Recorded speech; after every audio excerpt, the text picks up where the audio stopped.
A French astronomer first came up with the idea for neon signs back in 1675. Now, over 330 years later, neon signs have become such a common sight in modern-day America, we oftentimes take them for granted. The signs may be common, but the people who make them are not. A Lincoln tube bender shows us how it's done.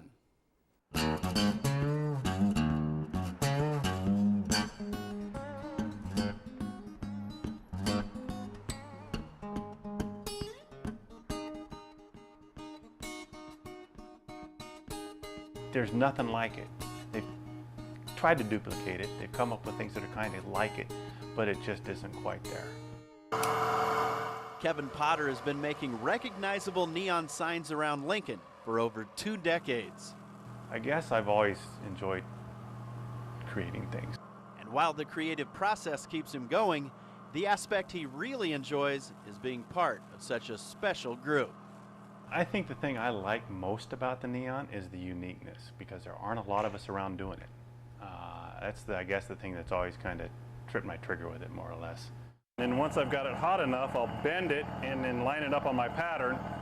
I've had people come in here that want something made out of neon because they really, really like it. They think it's cool and neat.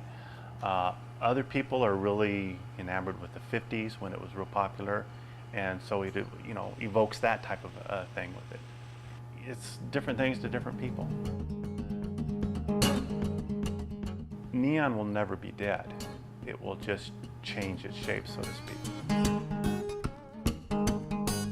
I don't ever see quitting, I'll probably do it as long as they let me.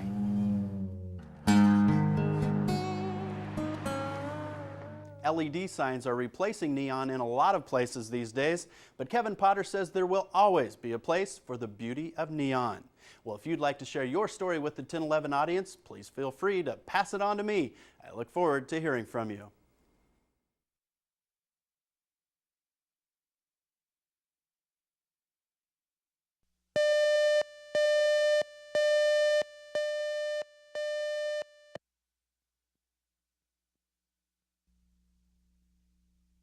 A couple of years ago, Al Hollertz got a strange request. A friend asked him to make a couch out of a '59 Cadillac. And since the Holdridge native has always enjoyed restoring old cars, he decided to give it a shot, and it turned out well. So well, in fact, that Al turned it into a profitable part-time venture. Building this first one for my friend in Colorado, and then it just I kind of could see what the potential was of it, and it just kind of has taken off. It's a fun hobby. I've always been able to picture what something's going to look like when it's finished, so that's kind of a driving force behind it, and then when they're finished, just sitting back and looking at them, they're really beautiful pieces. His day job is farming and ranching, so Al Hollertz only gets to spend about 5 months of the year making these classic car couches, but he has truly turned it into an art form.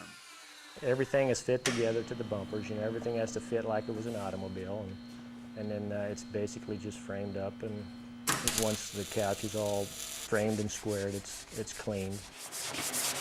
And wherever the dark primer stays, that's an imperfection in the metal that has to be addressed.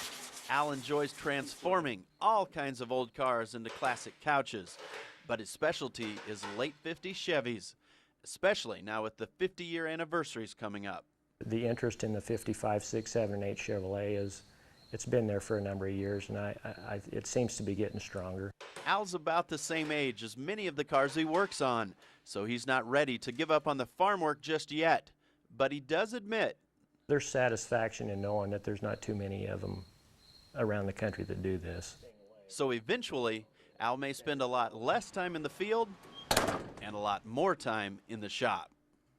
Al attends a couple of car shows a year, but he sells most of his couches via the internet. If you're interested, go to KOLN, and click on featured videos to find out how you can soon drive a car couch into your living room. And remember, keep those journal ideas headed my way. Write or call. I look forward to hearing from you.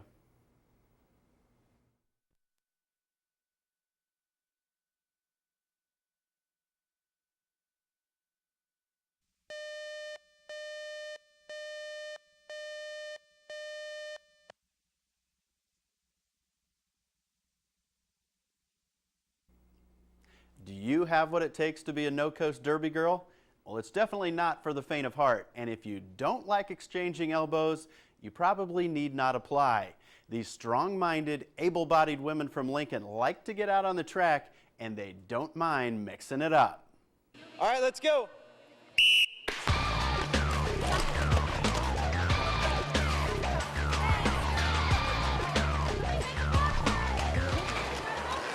Here she comes, Red! The No-Coast Derby girls are in their first year of existence. We really like to beat each other up on skates. It's kind of fun. Roller derby is obviously not for everyone, but these ladies, they like a good opportunity to take out a little aggression. This is not so easy. Guys get to do football. I mean, why can't we have roller derby? You know, it's just fun. It gets out aggression. Instead of having road rage, now I come here and hit a girl. And I feel a lot better about myself. Knock her over. The Derby girls include a broad array of women. So many of these girls, if you see them on the street, they're the nicest, like, I don't know, sweetest girls, and then you get out on the floor with them and you better watch out. Who knew? I didn't know.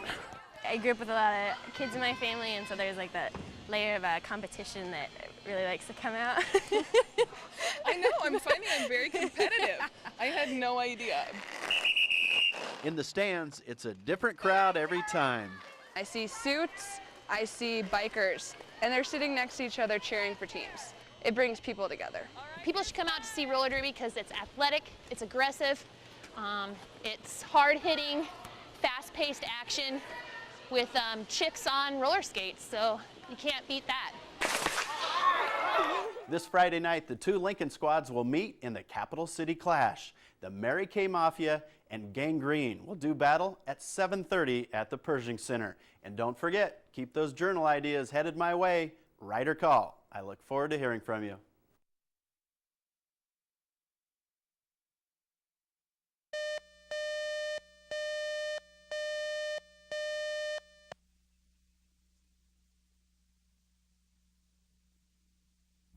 Once upon a time, I believed that Old MacDonald's farm was just a nursery rhyme, but now I know that it's a very real place. It's near Bennett, Nebraska, and it belongs to Terry and Jody Workman. The Workmans believe their menagerie more closely resembles Green Acres, but in any case, it's a dream come true. We just said someday we're going to retire and we're going to have a menagerie. So I retired in 2000 from the Air Force, and now we have our menagerie of animals. He is a rare breed. And the interesting thing is we have no farming background whatsoever. So everything that we've done has been learned from the ground up. And the self-proclaimed hometown honeys from Indiana have been acquiring a broad array of animals on this farm for over the past decade. Wait to Me Acres is home to a herd of sheep, This is Freckle, and she was a bottle baby. 2 llamas, Okay, Ink is the white llama, and we've had him the longest. 20 exotic geese, 50 ducks, 14 barn cats, 20 fainting goats, Oh, I read on the internet about fainting goats, and when I read about them, I thought, oh my gosh, I have to have these. There, get it quick, she'll be up. And what do you get for your mate on your 34th wedding anniversary when you both love animals? Well, of course, We bought miniature donkeys. And this is Waylon, and this is Willie. and finally, there are 4 trained collies taking care of the acreage. Come here.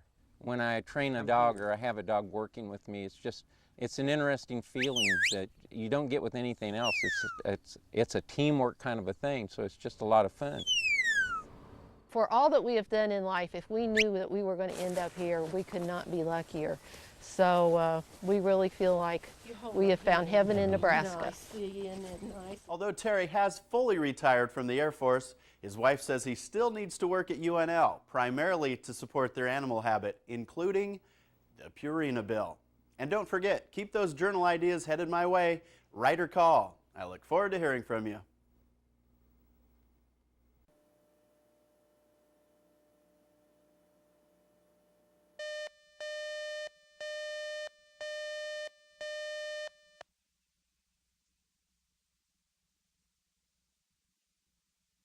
Jim Culver started working with model trains back in 1971, and a few years later, he got to the point where he really wanted something he could actually ride on.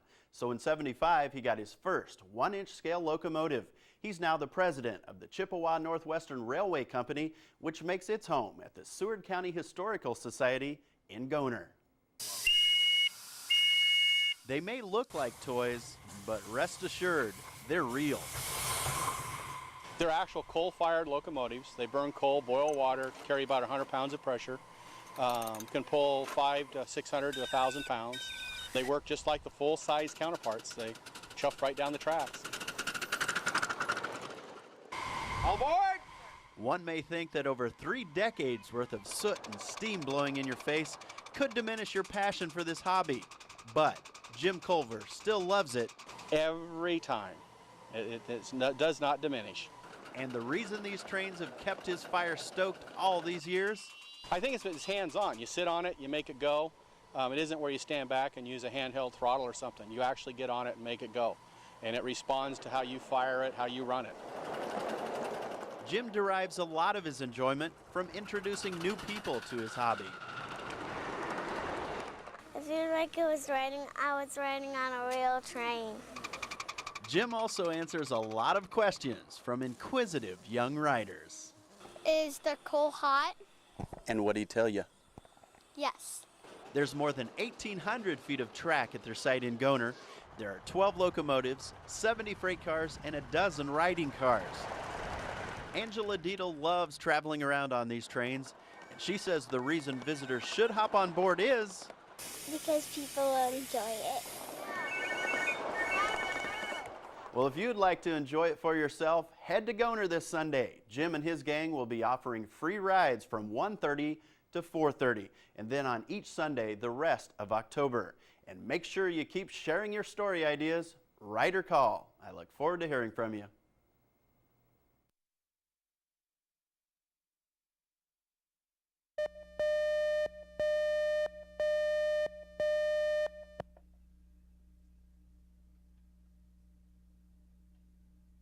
Tanea Housden is a rare breed.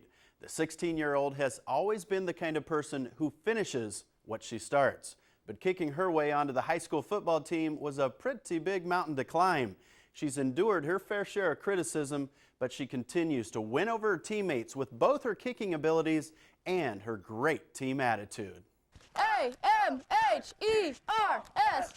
Amherst. Let's go. Last year I kind of caught a lot of slack from a lot of the players and just people around Amherst. This year it's gotten a lot better, and I think they accept me more now. That's my favorite. Well, at first nobody really wanted her on because we always thought we'd get made fun of by other schools and stuff. But as it turned out, no opponent said a negative word about her, and the Broncos are the ones getting the last laugh now. Tanea has made 47 of 51 extra points over the past 2 seasons and has more than earned her spot on this team. She's already way beyond what I thought, she could do. I knew she could kick extra points because it wasn't that far, but she's getting pretty good range on her now where she can kick upwards of a 35 to 40-yard field goal, which is pretty good. Last season as a sophomore, Tanea was the unanimous selection as the all-district kicker. The extra point is good. It's pretty cool. I mean, it's a guy's sport and I'm a girl, but I don't think it's much different from just a guy kicking. And Tanea believes she's even become a role model. A lot of underclassmen really look up to me. It's a big deal to her, and it's helping us out a lot. The junior kicker plans on suiting up again for the Broncos next season because that's just the kind of person she is. I'm not a person that really just gives up. If I go to one thing, then I stick to it until it's over. The NSAA says that of the 14,582 high school football players in the state this season, Tanea is one of just 20 girls out for the sport. And just what or who makes the good life great for you? Keep your journal ideas headed my way. Write or call. I look forward to hearing from you.